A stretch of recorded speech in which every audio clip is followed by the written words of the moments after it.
So take your time to sit comfortably. Feel if you are all right the way you are sitting. Okay. If it feels comfortable, you can close your eyes, but that's not necessary. You can do it as you like it. Okay. Okay. So take your time to feel how you are now in your body. And just notice your breathing in and out without having to change something. You just are aware that you are breathing in and out. And I also do the exercise sometimes myself so that I have a good feeling of where we are with this exercise.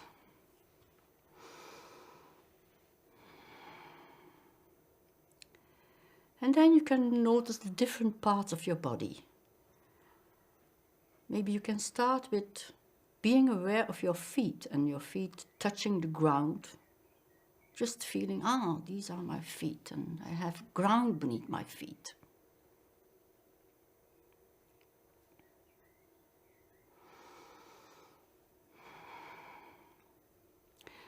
And it's also important to notice whether there are specific sensations in specific parts of your body. And I will give you a little bit of time just to be aware of how you are now experiencing your body.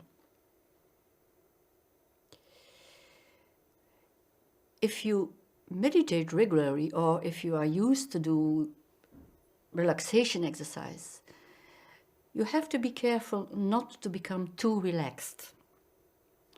It's important that you are aware and that you are enough alert just to notice how your body is feeling now. You don't have to change anything, just acknowledging.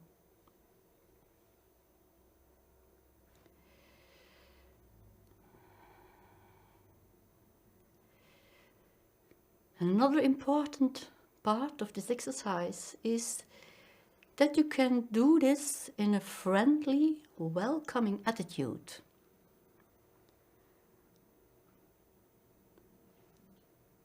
That you can be with yourself like you would be with your best friend.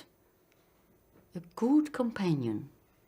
A companion that doesn't judge, but a companion who is there in a mild, friendly, welcoming way. So that's an important attitude, to give that to yourself when you are noticing how you are now.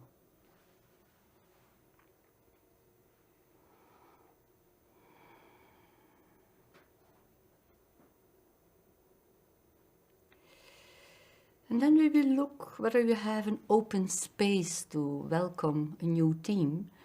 And sometimes before you can explore the theme of well-being, it's important that you are aware of, are there other things now occupying you?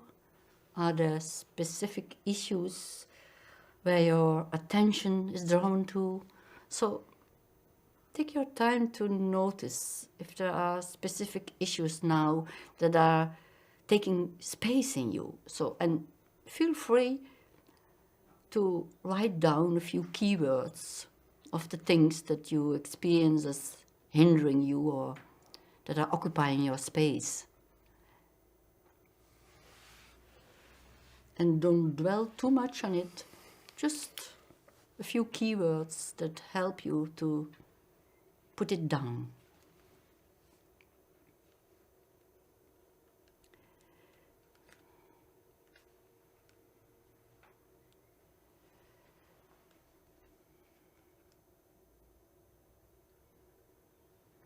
So, and by writing it down, imagine that you really let go that issue. Doesn't mean that you have to forget about it, but only by putting it on the paper, you can also put it at a small distance now.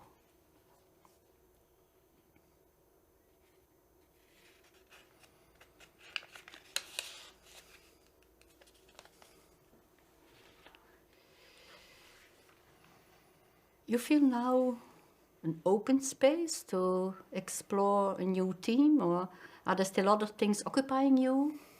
No, I think I'm ready. You feel now an open space to enter a new theme. Yeah. Okay, that's fine. So then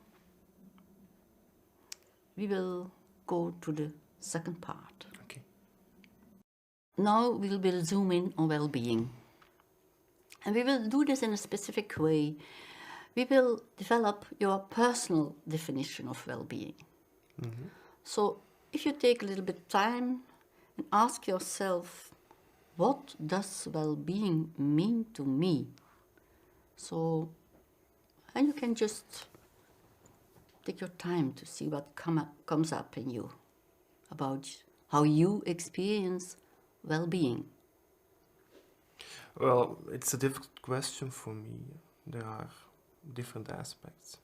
Okay, it's all right to name different aspects. Well, I think the first, it's an important part, it's my work achievements. Okay, so the first part you notice about well-being has to do with your work achievements. Yes. But I wouldn't say it's everything. But it's a big part. Okay, Yeah. it's a big part, but it doesn't feel right when it is everything. I think the other part is my friends. I miss having time to see them. Okay, so part of your well-being is also having time to see your friends. That's fine. So we have already your work achievement and having time for your friends. That contributes to your well-being. Well, for the moment it's difficult because the work has greater importance for the moment. Yeah. So are you wondering whether your work has maybe too much importance for your well-being? I think for me it's a difficult balance. Okay, yes. Yes, it is. It is. So your well-being has to do with finding a good balance between work, having time for friends. Yes, but I fear that when you put too much emphasis on one side, that the other side is neglected. That I put too much emphasis on my work, that I won't have enough time for my friends. It's like a struggle, and for the moment, I'm in that struggle. Yes. Okay. Yeah. So, as if you are struggling a little bit about finding the right balance that really contributes to your well-being. Okay. So, for your well-being, in your personal definition of well-being, there is this issue of balance, good balance, between work, having time for friends. Yeah, it's for the moment it's all about the time, finding the time for my friends, but also I'm making sure there is enough time to work. Yeah. Okay, yeah, okay. It's So really if we important, take this as your personal definition of well-being, having a good balance, having time for work, having time for friends. And you could give yourself a score on where you are on the scale of your personal definition of well-being, being 10, the ideal, and being 1, the opposite. Where would you put yourself on that scale on your personal definition?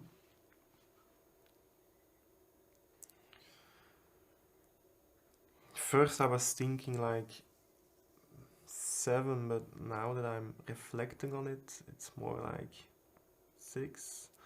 But 6 sounds bad, no? So 6-7 would be Yeah, but your position now on that yeah, scale. but it sounds bad. I think 6-7. Although I think 6-7 is very realistic for daily life. Okay, it's good to hear that. Yeah. So you stay on 6-7 on Yeah. your scale. Okay. Okay, Yes. that's fine. Now I invite you to move on to a new part. Okay. We are going to reflect on your personal strengths and talents. So if you ask yourself, what are my personal strengths and talents? And just look what's coming. I think one of my strengths is that I have this kind of drive, this kind of feeling to be enthusiastic about something, to go forward. Okay, so your enthusiasm is a good engine. Yes, it's like saying to myself, "Come on, let's go for it," you know. Okay, you can go for it. Okay. Yes. That's nice. I think it helps me to follow my dreams also. So your enthusiasm even supports you to go for your dream. Yeah. Well, I'm not afraid to go after them. After those dreams, because Okay. I have this kind of drive, you know. It's a nice strength. Thank you. Yeah. Yeah, it helps me. Yeah. So your enthusiasm. Other strengths? I think I can also relate very well to other people. Like friends and family, I'm concerned about them. Yeah. You have good connecting strengths. Yes, yes, that's it. Yeah. That's nice. Yeah. And are you thinking of other strengths, or do you think these are the most important strengths I use currently in my life? I think those two are the main ones. These two. Yeah. Your enthusiasm and your connecting strength. Yeah. Okay. That's it. And what would others say about your strengths?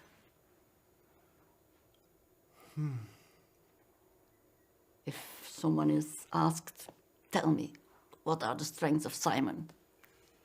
I think they would say that I love my work.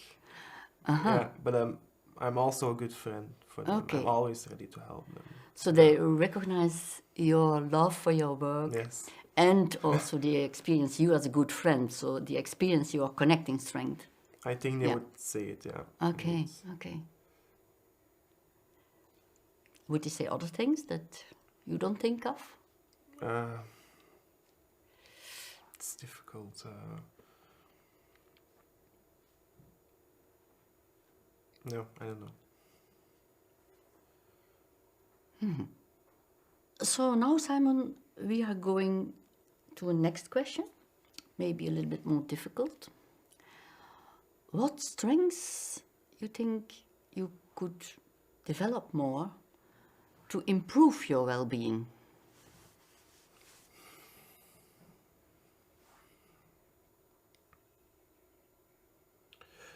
Maybe like downsizing some problems. It's a strength that I see a lot in older people.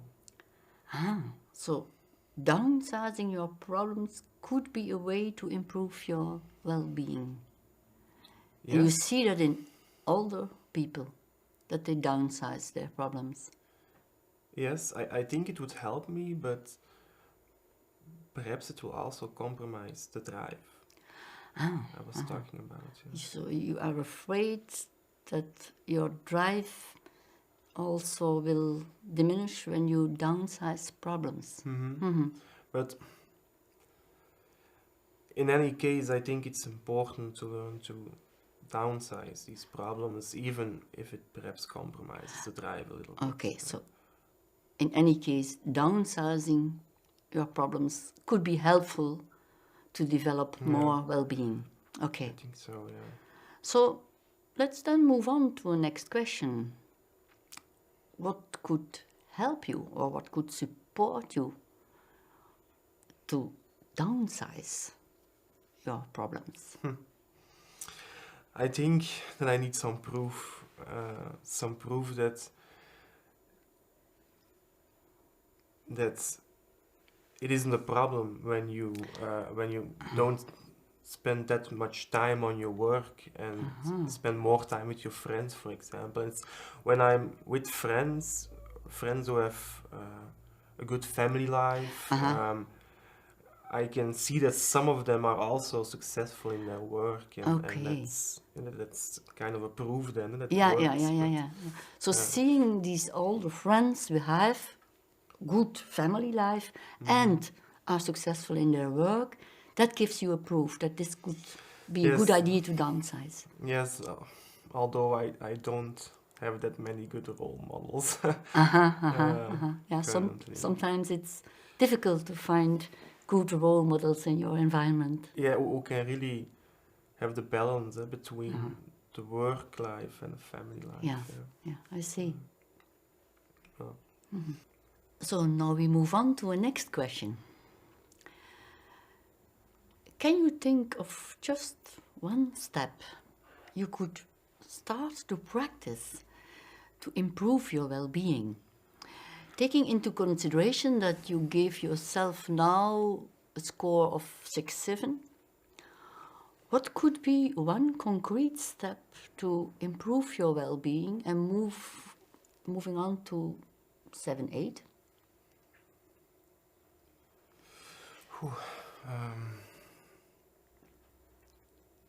Do you mean like something practical? Or? Yes, like a very concrete step, something you really can practice.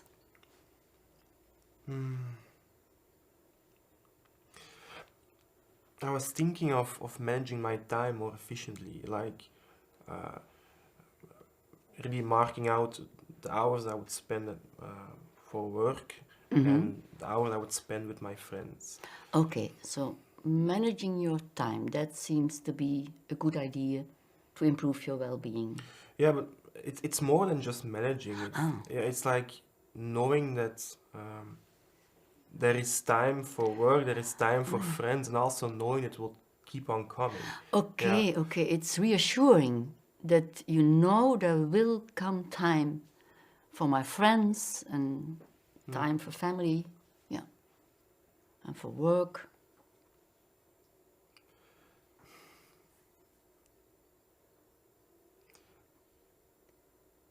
I I don't know whether it's allowed, but when you set time for your friends and time for your work, I thought, yeah, but also time for myself. So you are discovering something new. You become aware of the importance of having time for yourself. Well, now it's more difficult. Before it was work, friends and family, and now there's an extra part. It becomes more difficult, but at the same time, it seems an important issue that was missing in your well-being. This Well, time for yourself. yeah, if I look back like 4 years ago, I had more time for myself, and I think I experienced more well-being then. Okay, okay. So there you have that experience that time for yourself improves your well-being. Yeah, and maybe then the other things will follow. Maybe by having time for myself, I can discover what I really want. Yes, yes. Sometimes you need time for yourself to discover what you want. That's true. But it's confronting to say it out Okay, loud. okay. Yeah, It's or to hear confronting it. that this was your missing step. That, Yeah, yeah. yeah. So to move from 6-7 your well-being to, let's say, 7-8, this issue of also having time for yourself is an important discovery. Yeah, yeah. I think it's important. Yeah. Yeah. So we have in your personal definition of well-being, it has expanded now. You have the work, you have friends, family, and time for yourself. And practicing that could improve your well-being. Okay, that's Yeah, then I fine. will hopefully discover what I really want. You Yeah, know. okay. Yeah. We are going to finish now this. Okay. Do you feel that that these are the most important things, or is there something left that we didn't address enough?